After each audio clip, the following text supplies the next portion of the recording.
요한복음 6장 60절부터 71절까지 제가 말씀 봉독하도록 하겠습니다. 제자 중 여럿이 듣고 말하되 이 말씀은 어렵도다. 누가 들을 수 있느냐 한데 예수께서 스스로 제자들이 이 말씀에 대하여 수군거리는 줄 아시고 이르시되 이 말이 너희에게 걸림이 되느냐? 그러면 너희가 인자가 이전에 있던 곳으로 올라가는 것을 본다면 어떻게 하겠느냐?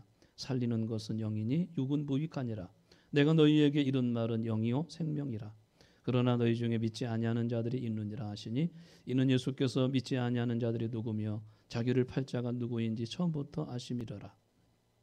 또 이르시되 그러므로 전에 너희에게 말하기를 내 아버지께서 오게 하여 주지 아니하시면 누구든지 내게 올 수 없다 하였노라 하시니라.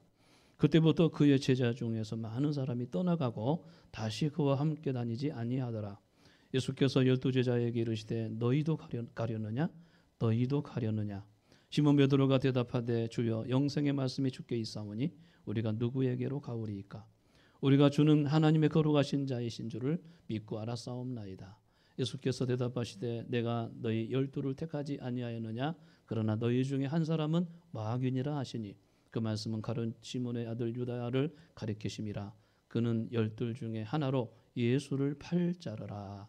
아멘. 잠시 한번 기도할까요? 하나님 아버지, 이 말씀을 통해서 우리 모두 주의 음성을 듣도록 이 종을 통해서 말씀해 주시고 우리 모든 성도들 열린 마음 또 사모하는 마음, 주를 사랑하는 마음으로 이 말씀을 들을 때 크신 은총을 내려주시고 이 말씀이 마음에 새겨져서 삶 속에 적용되는 놀라운 능력의 말씀이 되도록 은혜를 베풀어 주시고 말씀을 듣는 자가 복이 있다고 하셨사오니 이 시간 듣는 우리 성도들에게 생각하지도 못했던 놀라운 신령한 복이, 하늘의 놀라운 복이 임하는 귀한 은혜의 시간이 되게 하여 주옵소서. 이 종이도 말씀을 증거할 때 사람의 입술로만 하지 아니하도록 성령으로 말하게 하심을 따라서 말씀을 전할 수 있도록 함께하여 주옵소서. 예수님 이름으로 기도하옵나이다. 아멘. 제가 우리 교회 사역하면서 그동안 좀 추억을 한번 생각을 해봐야 되겠다. 좋았던 추억들, 재미있었던 추억들을 생각해봐야 되겠다 하고 더듬어서 생각을 했는데 어떤 것이 생각이 났느냐면 제가 강원도 문막이라는 곳에 여름 수련회를 이제 정해놓고 답사를 가려고 했는데 답사 때 거기 지내는 장로님이 저희들을 이제 일행을 식사를 대접하겠다고 해서 따라갔는데 막국수가 그렇게 맛있는 거예요. 강원도 횡성 진안가요? 문막이 막국수가 그렇게 맛있어가지고 혼자 먹기에 너무 아쉬워서 여전도에 대대적인 광고를 했죠. 너무 맛있다고. 이거는 반드시 먹어야 된다. 그래서 갈 수 있는 분들 모집해가지고 한 차 싣고 문막까지 가서 막국수를 먹었는데 반응이 목사님 이거 먹으려고 여기까지 왔어요. 되게 맛없네요. 그러는 거예요. 너무 난감했어요. 저는 너무 맛있어가지고 다 데리고 갔는데 맛이 없다고 해가지고 참 그때 재밌기도 하고 그 생각이 나서 그때 좋았던 추억도 있었구나. 언제 우리 권사님들이랑 함께 이제 어디로 먹으러 다니지? 코로나 때문에 갈 수도 없고 그런 추억들이 생각이 났어요. 저는 반찬 투정을 지금까지 거의 하지 않습니다. 아내가 주는 대로 먹습니다. 뭐든지 맛있게 먹습니다. 맛이 없다고 해본 적이 없습니다. 물론 이제 요리 솜씨가 좋아서도 그렇겠지만 저는 웬만하면 반찬 투정을 안 하려고 마음을 먹고 살고 있습니다. 요즘에는 이제 짠 것만 안 먹으려고 짜다고만 조금 이야기하는데 제 신장이 짜면 이제 안 좋아진다고 해가지고 짠 음식만 조금 주의하지 거의 모든 음식은 맛있게 먹는 편입니다. 우리 성도님들이 이제 어디 맛집에 맛있는 집에 가서 음식을 먹다 보면 어떠세요? 먹고 난 다음에 평가를 하신다면 야 정말 맛있다. 요즘 텔레비전에 좀 요즘 많이 보는 편인데 먹방이 얼마나 많이 있는지 몰라요. 팔도 밥상 뭐 김영철의 동네 한 바퀴 막 해서 먹방이 굉장히 많이 있어요. 그거 보고 있으면 우리나라 전국 요리가 다 나오는데 참 한번 가고 싶다. 참 맛있겠다. 그런 데가 많이 있잖아요. 그런데 거기 가서 음식을 막상 먹다 보면 아이고 기대했던 만큼 별로네.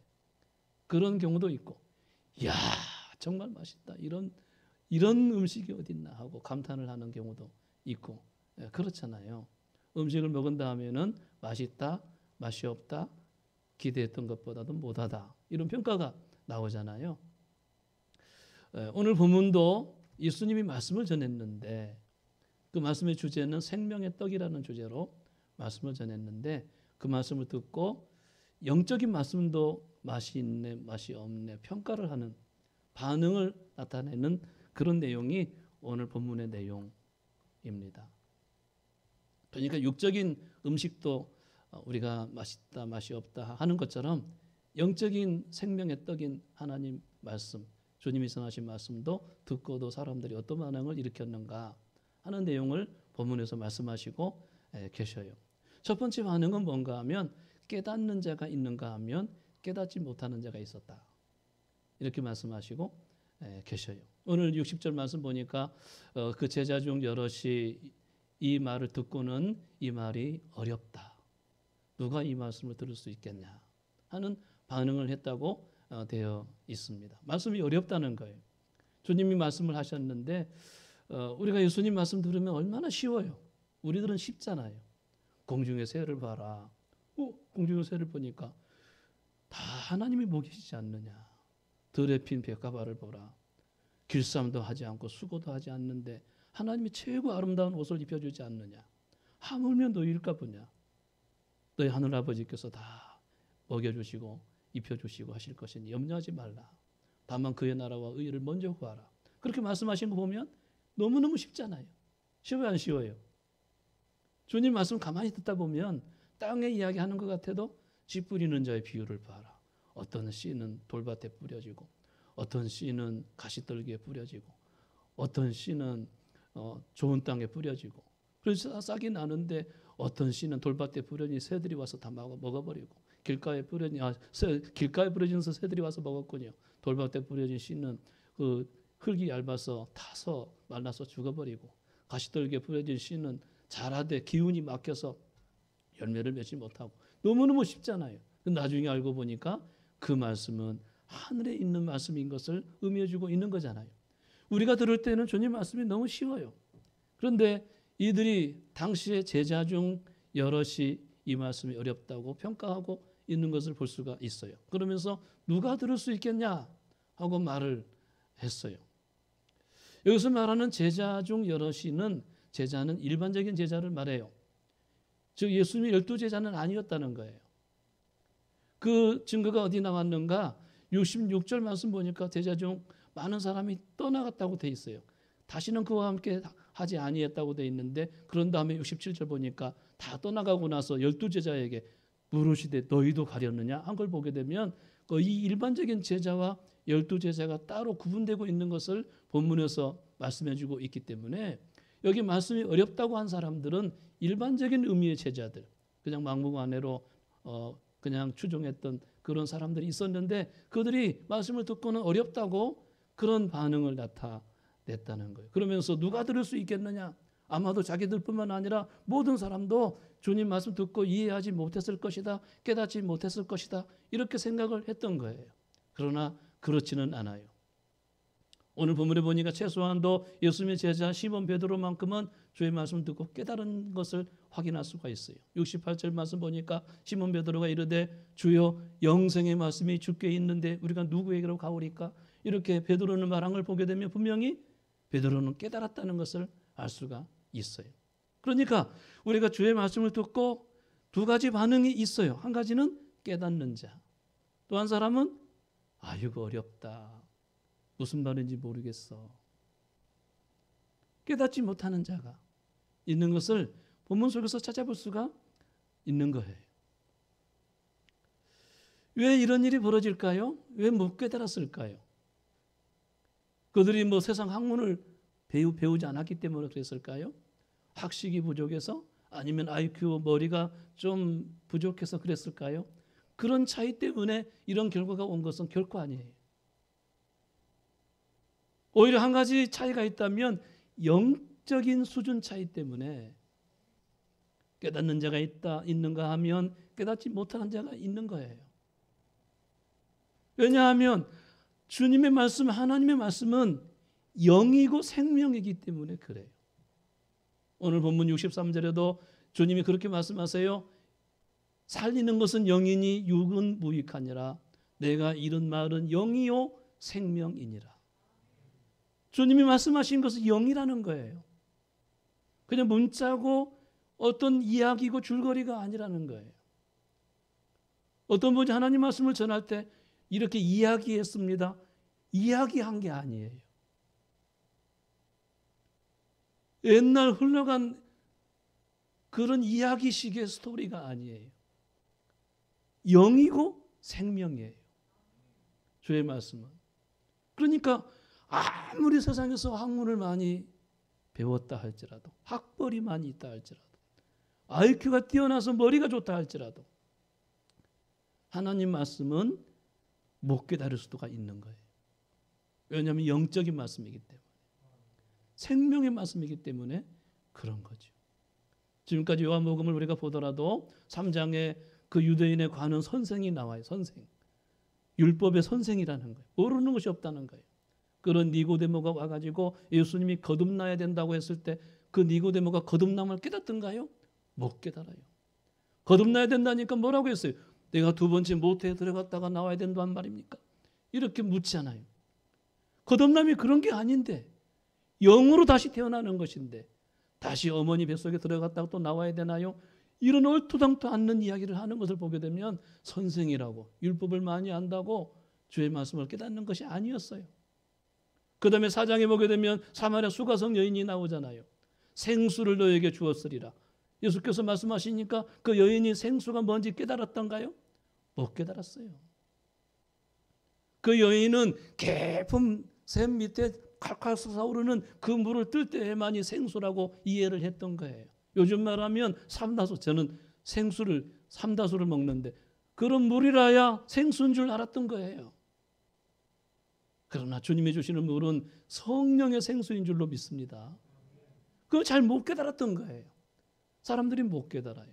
이 시대의 최고의 지성이었던 이어령 교수, 그분의 책을 보니까 그분도 딸이 먼저 예수 믿었는데 딸이 아버지에게 계속 아빠도 예수 믿고 나처럼 이렇게 예수 안에서 행복했으면 좋겠어요 하고 계속 전도를 하는 거예요. 그 딸이 변호사인데 미국까지 가서 공부하고 훌륭한 변호사인데 그가 어느 교회에 출석하면서 참 신앙생활 잘하더라고요.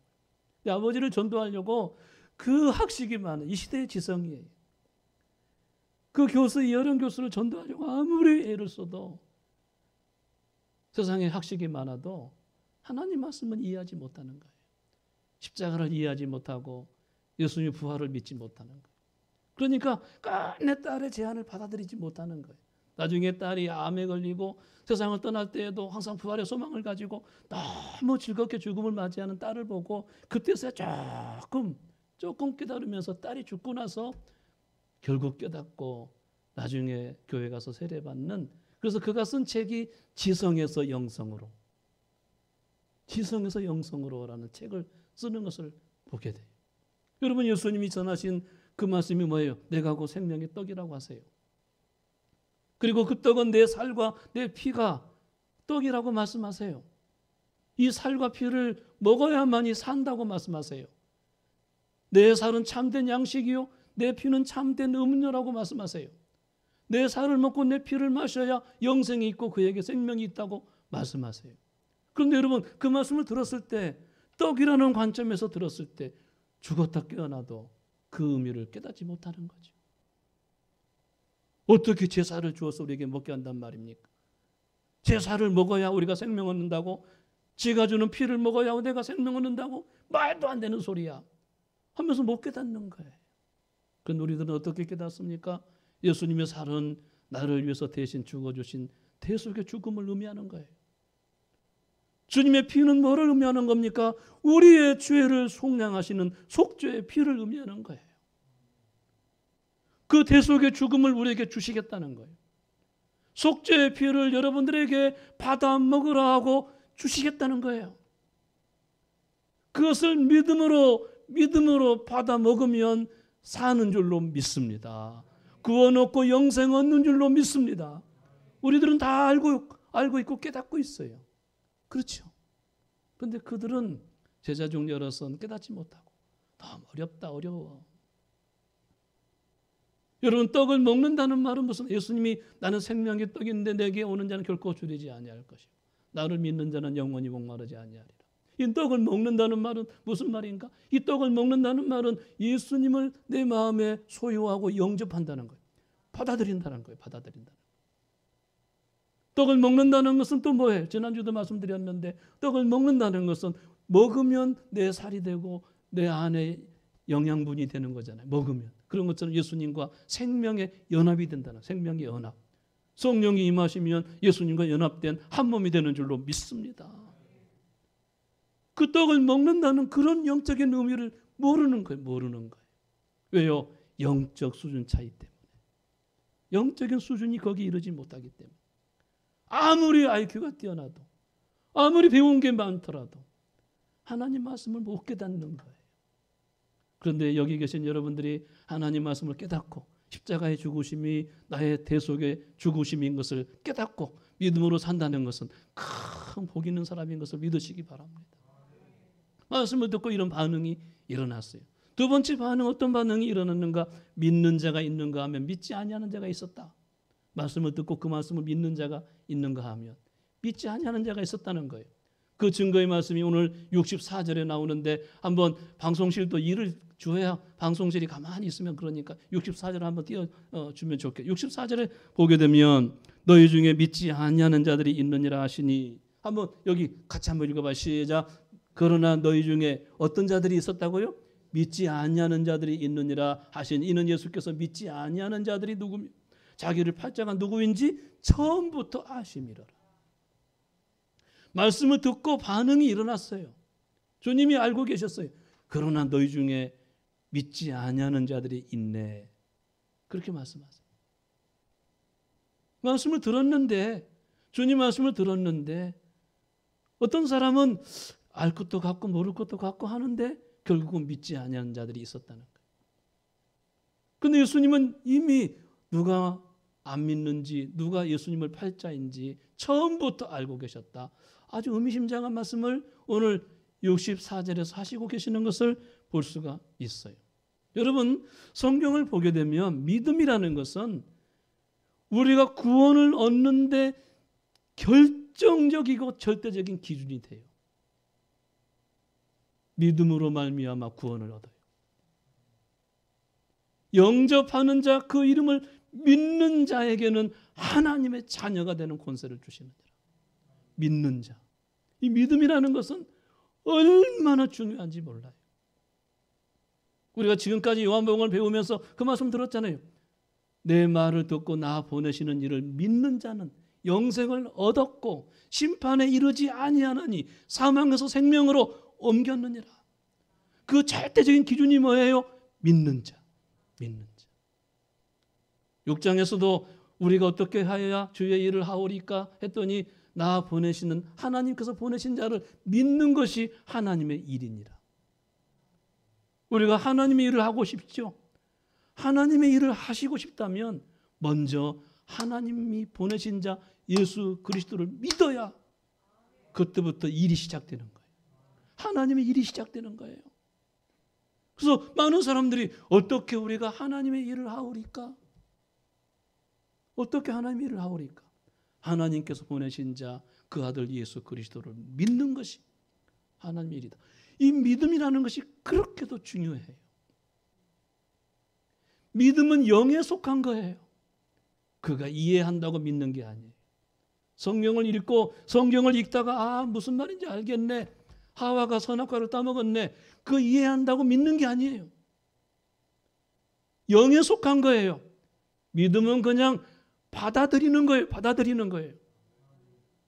맛있는 음식이 있으면 얼마 전에 맛있는 음식이 있던데 오리를 백숙을 해가지고 거기다가 낙지를 세발 낙지를 넣고 거기다가 뭐예요? 그 무슨 탕이라고 하던데 연포탕인가요? 뭐 하여튼 거기에 온갖 영양분이 다 들어가요. 그것을 주면 아이고 맛있네 하고 그냥 먹으면 받아들이면 되는 거거든.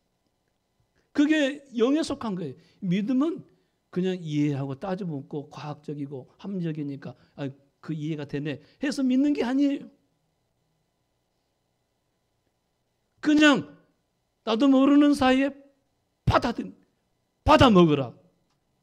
받아들이는 거, 영접하는 거예요. 주님을 내 안에 모셔드리는 거예요. 말씀을 내 안에 그냥 받아들이는 거예요. 그게 믿음인 것을 말씀해요. 믿음은 지난번에도 명사적인 것으로 설명할 수 없다고 했어요. 왜요? 왜 그런 줄 아세요?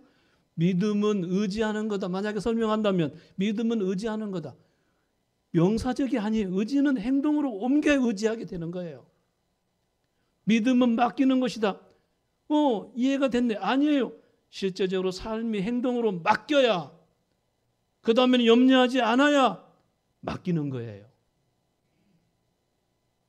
믿음은 명사가 아니 동사예요. 반드시 행함이 따라오는 거예요. 행함이 없는 믿음은 그 자체가 죽은 거예요. 여러분, 믿는 사람들은요, 금방 뭔가 믿음의 삶을 살아가는 거예요. 이해가 되기를 축복합니다. 믿으면 기도하는 거예요. 믿으면. 잘 안 믿으니까 기도 안 하는 거예요. 행함이 따라온다니까요. 믿으면. 그게 믿음인 거거든요. 믿음은 은혜에 속한 거예요. 내 안에서 막 불쑥 나오는 게 아니에요. 로마서 4장 10절 말씀 보니까 은혜에 속하기 위해서 믿음으로 되었다고 했어요. 왜 우리를 믿음으로 구원받게 했을까? 은혜에 속하기 위해서. 에베소서 2장 8절 말씀 보니까 너희가 그 은혜에 의하여 믿음으로 말미암아 구원을 얻었나니 이것이 너희에게서 난 것이 아니요 하나님의 선물이다. 우리가 믿음으로 구원받는 것은 은혜이고 하나님의 선물이었다는 거예요. 그러면 은혜에 속한 거예요. 이 믿음은 은혜에 속한 거예요. 믿음은 결정적으로 중요해요. 오직 의인은 믿음으로 말미암아 사는 거예요. 이해가 안 돼도, 세상이 미쳐 돌아가도, 하박국이 왜 세상이 왜 이럽니까? 왜 악인들이 잘 됩니까? 하나님 막 따져 물었어요. 하나님의 응답은 뭐예요? 오직 의인은 믿음으로 말미암아 사느니라. 그게 믿음이에요. 그게 믿음이에요. 내가 계획한 대로 잘 안 되더라도, 내가 생각했던 대로 안 되더라도, 기도가 늦게 응답이 되더라도 오직 의인은 믿음으로 말미암아 사는 거예요. 주님 바라보고 받아들이고 그 믿음 하나 굳게 붙잡고 의인은 사는 것이다. 그렇게 말씀을 하세요. 초대 교회사를 읽어보면 초대 한 AD 한 300년경에 유명한 가르치는 교부가 한 분이 있어요. 터툴리안이요, 터툴리안. 이분에 의해서 삼위일체라는 말이 처음으로 쓰여지기 시작하는 거예요. 이 터툴리안 이 교부는 뭐라고 했느냐면, 하나님이 삼위일체로 존재하시는데 성부, 성자, 성령이신데 한 분으로 존재하신다. 도무지 합리적이 아니에요. 성부가 다르고 성자가 다르고 성령이 다른데 한 분이시다. 그게 삼위일체예요. 성부도 완전하시고 성자도 완전하시고 성령도 완전하시다는 거예요. 이 땅에 어떤 것으로도 설명할 수 없는 것이 삼위일체로 존재하시는 하나님이세요. 그것을 성경을 보다가 깨달았는데 터툴리안이 뭐라고 한 줄 아세요?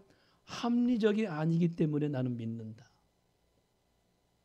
그 말이 무슨 말이냐면, 과학적으로 하나님을 증명할 수가 없기 때문에 그분은 과연 하나님이시다. 우리 이성으로 완전히 깨달을 수가 없는 분이기 때문에 그분은 과연 하나님이시다. 만약에 우리 이성으로 다 깨달을 수 있다면 그분은 하나님이 아닐 거다. 과학적으로 다 설명이 된다면 그분은 하나님이 아닐 것이다. 그래서 그분은 유명한 말을 남겼어요. 합리적이 아니기 때문에 나는 믿습니다. 이해가 안 되기 때문에 믿습니다. 과학적으로 설명이 안 되기 때문에 저는 믿습니다.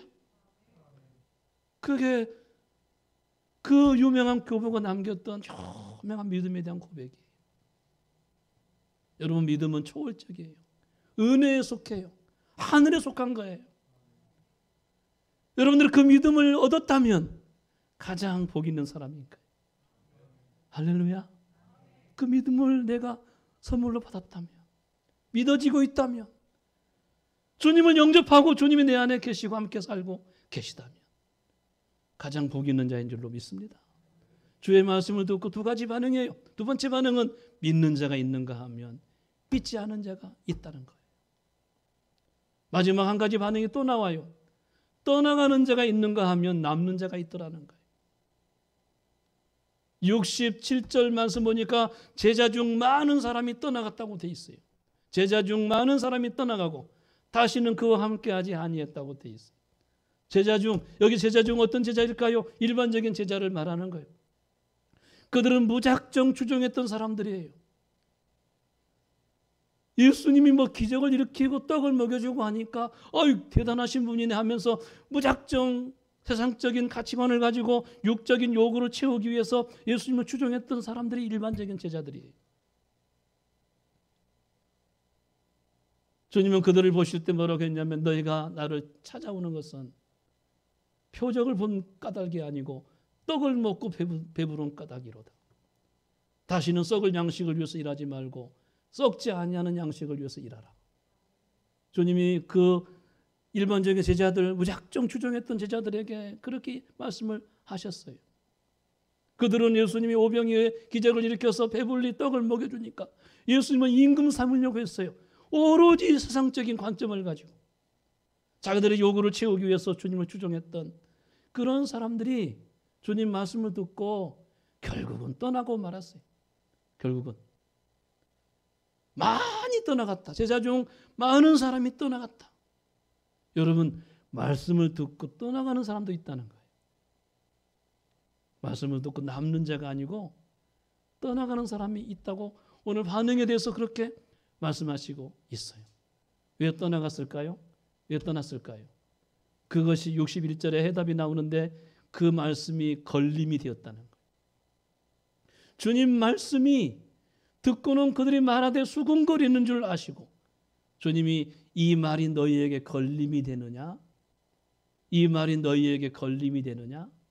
그들에게 오늘 61절에 걸림이 되는 사람들은 말씀을 듣고 수군거려요. 불평하고 여러 가지 반응이 이상한 반응이 나와요. 여기저기 불평하고 말씀이 길다. 말씀이 이해가 안 된다. 어디 어떤 목사님은 재밌게 하더니 우리 목사님은 정말 딱딱해 죽겠다. 여러 가지 반응이 나와요. 반응이. 왜 이렇게 수군거릴까요? 그 말씀이 자기에게 와닿지 않는 거예요. 걸림이 되고 있어요. 걸림돌이 되고 있다는 거예요.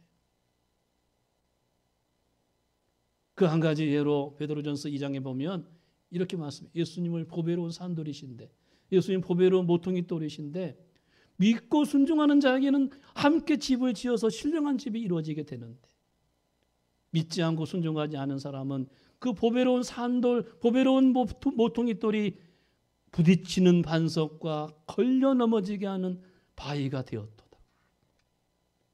이게 어떤 말씀이에요? 예수님이 모퉁이 돌인데 예수님 모퉁이 돌로 비유되고 있는데 어떤 사람 믿고 순종한 사람은 이 모퉁이 돌을 이렇게 연합해가지고 돌을 쌓아가지고 신령한 집이 지어지고 있다는 거예요. 근데 믿지 않는 사람에게는 돌이 놓여져 있는데 가다가 부딪히고 가다가 돌뿌리에 부딪혀서 걸려 넘어지는 바위가 되었다. 왜 주님이 걸림돌이 되고 있을까요? 왜 주님 말씀이 걸림이 되어서 넘어질까요? 그 이유는요, 믿고 순종하지 않기 때문에 걸림이 되는 거예요. 걸림이 되고 있으니까 그들이 예수님을 떠나가고 만 거예요. 그들은 오로지 무엇을 먹을까, 무엇을 마실까, 무엇을 입을까에만 관심이 있는데 주님은 너희는 먼저 그의 나라와 의를 먼저 구하라. 그리하면 이 모든 것을 너희에게 더하시리라 이렇게 말씀하시니까 아이고 걸림이 되는 거예요. 나는 우선적으로 먹고 사는 게 중요한데 먼저 구할 게 또 있네. 나하고 안 맞는 것 같아. 걸림이 되는 거예요. 예수님께 오는 것은 무엇을 주십시오, 무엇을 주십시오, 이거 해 주십시오, 저거 해 주십시오 하고 계속 얻기만을 위해서 내가 기도하는데 주님은 먼저 순종하라고 하니 걸림이 되는 거예요. 걸림이, 순종은 안 하고 계속 달라고만 하니까 말씀이 걸림이 되는 거죠. 내가 내 인생을 높임을 받고 내가 좀 뭔가 인생을 편안하게 살고 싶어서 교회에 왔는데 주님은 내가 높아지기는커녕 내 자신을 부인하고 편안하기는커녕 자기 십자가를 지고 나를 따를 것이니라고 말씀하세요. 아이고 나하고 안 맞아. 걸림이 되는 거예요. 자기 생각하고 주님 말씀하고 안 맞는 거예요. 자기 생각을 더 높이 사는 거예요. 자기 인생관, 자기 철학, 자기 사상, 자기 생각, 그것이 옳다고 생각하는 거예요. 그러니까 주님 생각하고 다르니까 말씀이 걸림이 되는 거예요. 여러분 대표적인 사람이 열왕기하에 나오는 그 아람의 장군 나하만이라는 사람이 있어요. 그 나병에 걸렸는데 고치기 위해서 선지자 엘리사를 찾아와요. 먼 데까지 찾아와요. 아람 나라에서 왕의 승낙을 받고 선지자 엘리사에 있는 데까지 찾아와요. 많은 금은 보화를 싣고 자기가 병 나으면 선지자에게 줄 모든 예물을 싣고 가득 싣고 모든 사람들을 대동해가지고 나만 장군이 엘리사의 집 앞에까지 왔어요. 그 소식을 들었던 엘리사가 뭐라고 했어요? 당신의 몸을 요단강가에 가서 7번 몸을 씻어라. 그러면 내 살이 여전하여 회복하게 되리라. 그렇게 말씀해 주었어요. 그랬더니 이 말씀을 들었던 엘리사의 말씀을 들었던 이 나만이 분노하고 몸을 부들부들 떨면서 그 장소로 떠나갔다고 돼 있어요. 떠나갔어요. 왜 그런 줄 아세요? 그 다음에 그가 이렇게 말을 했어요. 내 생각에는 그가 내게로 와가지고 문도 안 열어보고 콧배기도 안 내미는 그런 게 아니고 내 생각에는 선지자가 맨발로 뛰어와서 내게로 와가지고 내 당처 위에 손을 흔들면서 그가 섬기는 여호와 이름을 부르면서 나를 고쳐줄까 생각했다. 내 생각에는 그렇게 할 줄 알았는데 요단강에 몸을 씻으라고? 강물이 없어서 내가 여기까지 온 줄 아나? 우리나라 가면 다메섹강이 있고 아르발강이 있고 다 멋진 강이 얼마나 많이 있느냐. 내가 거기 가서 목욕하면 목욕했지.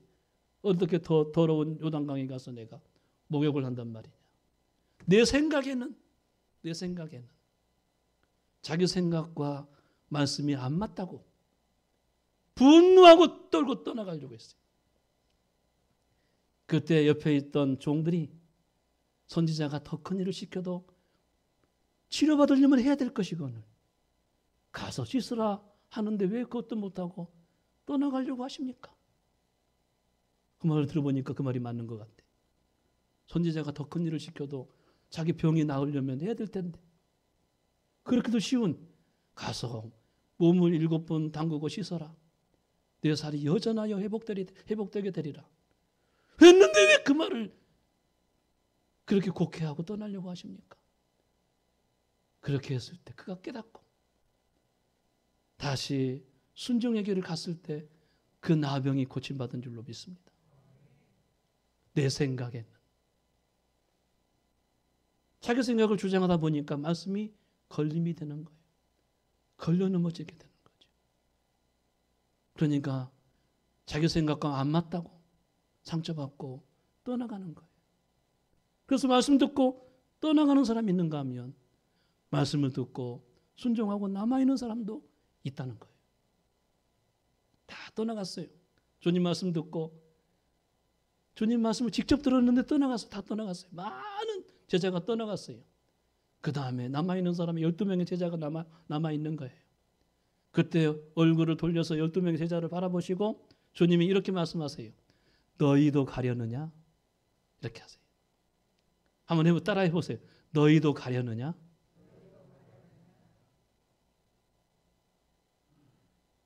우리 옆에 분에게 한번 해보세요. 장로님도 권사님도 가실라오?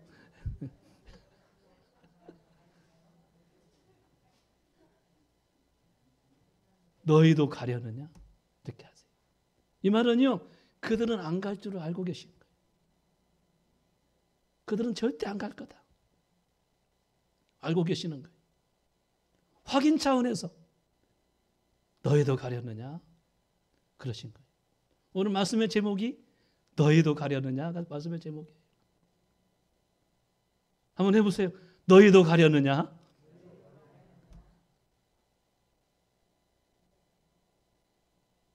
그때 똑똑한 수제자 베드로가 탁 나와가지고 12명의 제자를 대표해가지고 주여 영생의 말씀이 주께 있는데 우리가 누구에게로 간단 말입니까?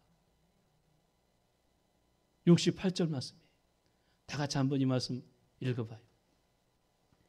68절 한번 방송실에 띄워주면 좋게. 이 말씀은 다 같이 함께 우리의 오늘 신앙 고백이에요. 다 같이 시몬 베드로가 우리가 돼야 돼요. 시작. 시몬 베드로가 대답하되 주여 영생의 말씀이 주께 있사오니 우리가 누구에게로 가오리까? 가당치 않습니다. 우리가 누구에게로 간단 말입니까? 절대로 안 갑니다. 갈 수도 없습니다. 가라고 해도 안 갑니다. 주여 영생의 말씀이 주께 있는데 우리가 누구에게로 간단 말입니까? 이 시몬 베드로의 신앙 고백은 우리 모두의 고백이 되셔야 돼요. 떠나가는 자가 아니고 말씀에 남아있는 자가 되셔야 돼요. 말씀에 남아있어야 돼요. 오늘 찬양할 때 주의 말씀은 영원해. 주의 말씀은 영원해. 풀은 마르고 꽃은 다 시들어도 세상은 다 없어져도 주의 말씀은 영원해요. 하나님 영생의 말씀이 여기 계신데 영생의 말씀이 주님께 있는데 내가 왜 떠나갑니까? 끝까지 주님 따라갈 거예요. 끝까지 말씀 순종할 거예요. 뿐만 아니라 주를 믿는 믿음 위에 남아있기를 바랍니다. 믿음 위에 끝까지 믿으세요. 할렐루야. 의인은 오직 믿음으로 말미암아 사는 거예요. 주의 몸된 교회로 떠나지 마세요. 자, 조금 이제 이따가 부를 찬송이 하나 있는데 비바람이 앞길을 막아도 나는 가리. 교회가 조금 멀어도 봉고차 타고 가리. 기쁨으로 소풍 가듯이 가리. 할렐루야. 떠나가는 자가 있는가 하면 남는 자가 있고 주님 따라가는 자가 있고 말씀 따라가는 자가 있고 믿음 위에 남는 자가 있는 거예요. 할렐루야. 우리 성함교회 성도님들은 너희도 가려느냐? 주님 가당치 않습니다. 주의 영생의 말씀이 주께 있는데 내가 누구에게 간단 말입니까? 저는 오직 주님밖에 없습니다. 주님 따라갑니다. 주님만 바라봅니다. 내가 죽을 때도 주님 부르다가 죽을게요. 내가 어려워도 주님 찬송하다가 어려움을 이기고 극복할게요. 항상 너희도 가려느냐? 절대로요, 주님. 저는 그럴 리가 없습니다. 제가 영생의 말씀이 무엇인가를 알고 있는데, 영생의 말씀이 죽게 있는데 내가 어디로 간단 말입니까? 이런 신앙의 고백이, 여기 계신 모두의 고백이 저는 이미 된 줄로 믿고, 여기서 모든 분들 그렇게 될 줄로 믿고, 그렇게 되실 줄로 믿습니다. 그렇게 되기를 축복합니다. 할렐루야. 기도하시겠습니다. 사랑하시는 아버지 하나님, 오늘 예수님 말씀했을 때 많은 사람이 떠나가고, 어떤 사람은 수군거리고 그 말씀이 걸림이 되어서 떠나가고, 어떤 사람은 깨닫는 사람이 있는가 하면 어떤 사람은 어렵다고 깨닫지 못한 사람도 있고, 어떤 사람은 믿는 사람이 있는가 하면 어떤 사람은 믿지 못하는 사람도 있다고 말씀했습니다. 그러나 우리들은 다 깨닫습니다. 다 믿습니다. 절대로 떠나지 않을 것입니다. 주님이 우리의 생명이시고 영생이기 때문입니다. 주님 끝까지 따라가는 비바람이 불어와도 눈보라가 앞길을 막아도 나는 가리 주의 길을 걸어가리. 이 고백 갖고 살아갈 수 있도록 은혜를 베풀어 주옵소서. 감사 올리옵고 예수님 이름으로 기도하옵나이다.